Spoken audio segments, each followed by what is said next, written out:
Women, they don't, women don't like games.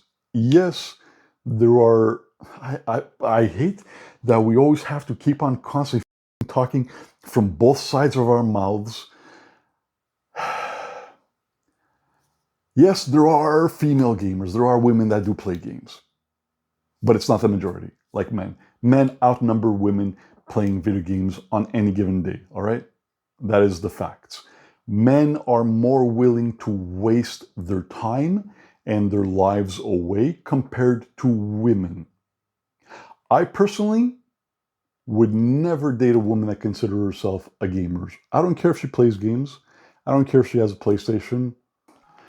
Well, welcome back, you legendary legends, to the most suppressed gaming channel on YouTube for some inexplicable reason that even YouTube support can't figure out themselves.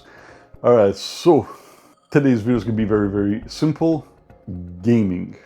PlayStation 5 has increased in prices, right? I told you guys, it's not going to just be Nintendo, it's not going to just be Xbox, it's also going to be PlayStation that's going to be hit. And people were like, people laughed when I said that.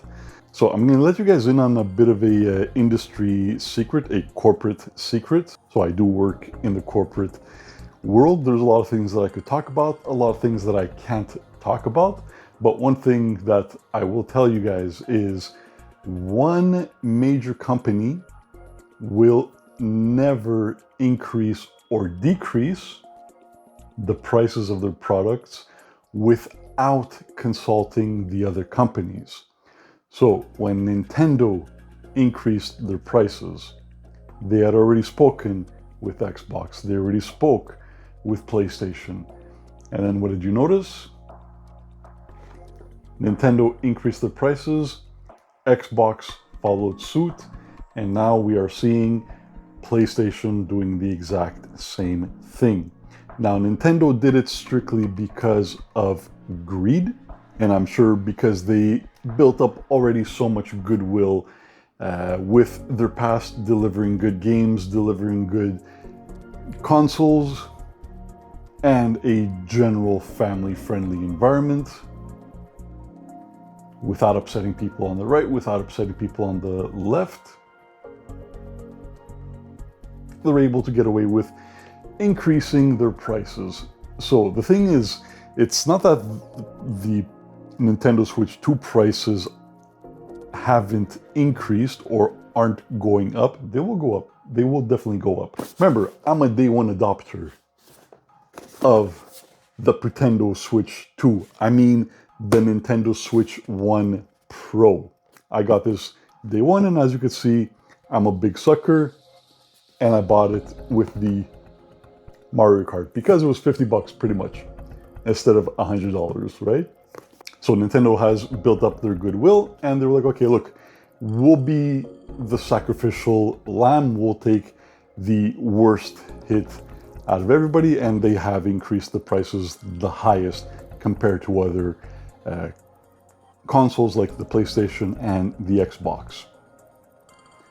So it's not that they didn't increase their prices for the Switch 2, it's that they already built in the price hike for their games and their consoles in their launch prices.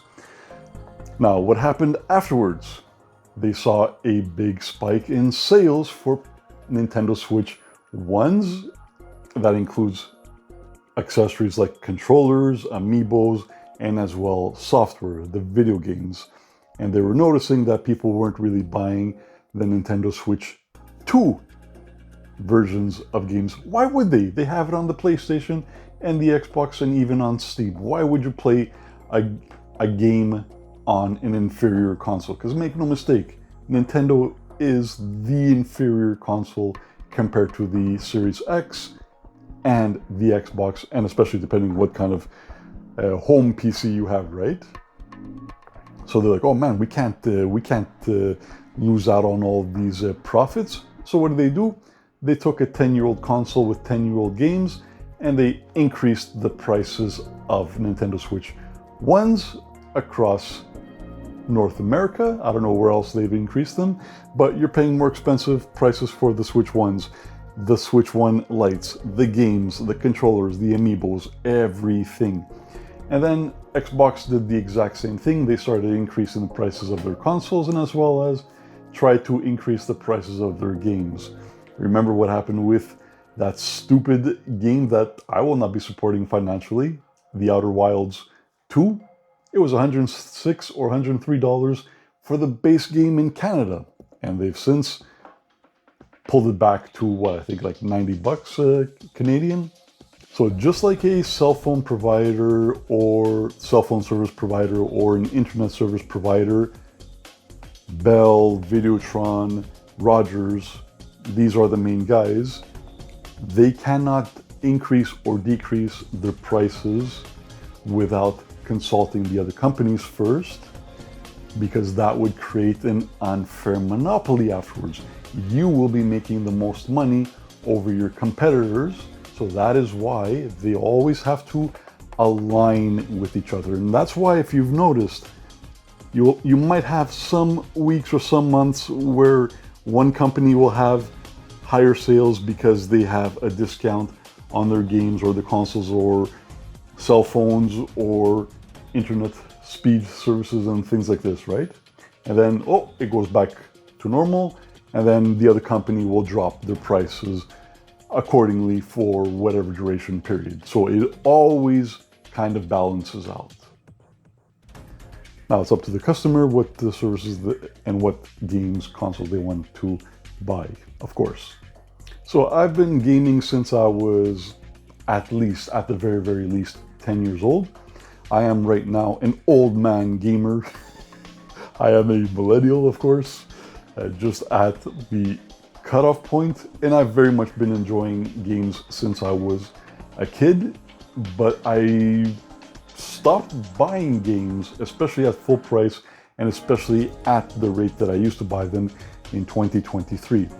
I did have a financial situation that forced it, but it also at the same time, after I recovered from that, I did have my finances back the way they were. I could have afforded to buy every single game out there. Like I used to. I used to buy 2, 3 full price games per month, and I'm talking about the AAA prices that were at that point $80, $79 Canadian. I'm talking about, I would buy games left and right. I wouldn't even finish them. I wouldn't even play. I would sometimes buy a game, play an hour of it, and put it in the box and move on to the next game. But when I was so limited to what games I could buy, I became more critical, and I used to look at the games a lot more with more scrutiny. And I started realizing I'm playing the same game over and over and over. The only difference is it's on a new skin. It just looks different, but it's the same game. And then, of course, we had the stuff that companies protesting the consumer, telling you to go F yourself if you didn't like their game. You're just a bigot, you're just a sexist, you're just a this, you're a that, and all the other bullshit, right? So that as well drove me away from games. And now I purchased like maybe a handful of games this year, especially at full price. What I do is I buy games secondhand on eBay. Sometimes you'll find them cheap, also on Amazon. I'm not going to pay 90 bucks for a game that is just going to give me momentary pleasure. What did I do to offset that? I started looking for hobbies that are tangible, something that I can spend time on, and I have something to show. So I do have a secret channel that I don't talk about over here because I don't want it to get shadow banned as well, and it's doing pretty damn good considering I've only been doing it for a couple of months. So if you look behind me, you're going to see a lot of boxes. So I started model building. I used to do modeling when I was younger, cars, planes, and things like this. And a few months ago, I rediscovered that passion, that love. And as you could see, I've stacked quite a few, and I have 3 more models coming in. And the thing is, with these models, you know what you're getting. You're getting the full kit in the box. You are going to dedicate some time to building it, but once you're finished building it, or even as you're building it, you have something to look at that shows you that what you've been working on. You look at your PlayStation, your Xbox, your Steam library. All these are, as as Dreamcast guy famously put it, boxes for the hookers to look at when they come over. There's nothing tangible. All you have is boxes and discs. But what do you have to show for the 1,000 hours that you have put into your games? Trophies, digital trophies. Where are your trophies? What has it improved in your life apart from help? Yes, games do have their benefits. They do help you de-stress and distract you and things like this. They do have their merit. I'm not saying that games are completely worthless, but I personally am finding hobbies that are tangible a lot more rewarding, especially as you get older. So these models, they range in prices from $15. They can get very expensive, but I haven't purchased a model that was over $100, and that's the top box over there. That's my most expensive model at $99. Everything else has been under $70. You can always find them on sales, and Amazon does have some decent prices here and there. If you're a young guy, or if you're a guy in general, and you're struggling to find a girlfriend, I don't know how it is for the ladies out there. I'm just going to speak about my experience. Women don't like games. Yes, there are. I hate that we always have to keep on constantly fucking talking from both sides of our mouths. Yes, there are female gamers. There are women that do play games. But it's not the majority, like men. Men outnumber women playing video games on any given day, all right? That is the facts. Men are more willing to waste their time and their lives away compared to women. I personally would never date a woman that considers herself a gamer. I don't care if she plays games. I don't care if she has a PlayStation. If it's something she does on the side, I don't care. But if she tells me that she's spending hundreds of hours playing even games that I love, like Elden Ring, Bloodborne, the Mario games, whatever, I'm gonna instantly lose tons of interest in that girl. And that happens exactly the same way with women when they hear that you are a gamer and you tell them how many hours and how much money and how much time that you've been wasting out of your life. It does factually drive them away. I had a very, very recent experience. So I started talking with a girl recently, and she was asking me what interests I have and what I do with my spare time and things like this, because they want to know what you're into before they decide if you are somebody that they want to spend their time with or whatever, right? So I told her I have a YouTube channel. I like making videos. She asked me what I do. The moment I said gaming,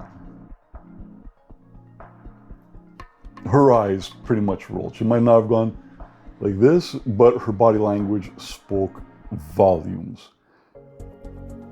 So I didn't talk much about it, and I said I also have another channel where I do model building. And she goes, "You mean you make models?" She goes, "You build them yourself?" I go, "Yes." "Oh, That right there sparked something in her. She's like, can I see? So I brought her to the channel, and she was looking at the channel. She was looking at the name of the channel. She didn't give a crap about this channel that has 3,000 plus subscribers, but she was 100% a lot more interested in the channel that is only now starting. Why? Not because it's models. I'm sure she can give a crap about models, but the fact that you're doing actually something, that you're building something. Women, girls, they actually do like guys who are good with their hands. There is some truth to the motto, if the ladies don't find you attractive, they should at least find you handy. I do gardening as well. The other thing I do is working out. So that's something that people could see physically like that when they see me in the wilds. And that is also something that sparks interest. So the more that you show that you have things that are tangible, that you're an active person and you're not just sitting on your couch playing video games and watching TV all day, puts more value on you.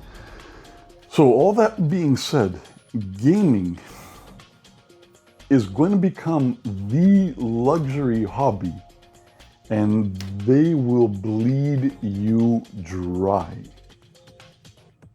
Oh, your wallet dry. And they will drain your life. Take it from a guy who's in his 40s with life experience and life wasting experience. Women don't waste their time. Men absolutely love wasting their time. And you got to get yourself out of that mindset.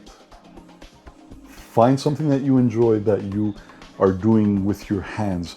You don't have to build models. You don't have to go to the gym. Do something that you have something to show for it. Video games were meant to waste time and pass time. They weren't supposed to be your pastimes. They weren't supposed to be something that that consumes your life. Now, it's another thing if you're making money off of this, and most of us are not making money out of this. Believe me. So all this, I just wanted to say that do things that are going to add value to your life, not that are going to take away value, financial value from your pockets. Patient it out. If you absolutely think that gaming is the worthwhile hobby, I would recommend patient it out. Wait for the games to go on sale. The only people that need to have the new games that are coming out are gaming channels that do reviews for the games and whatever.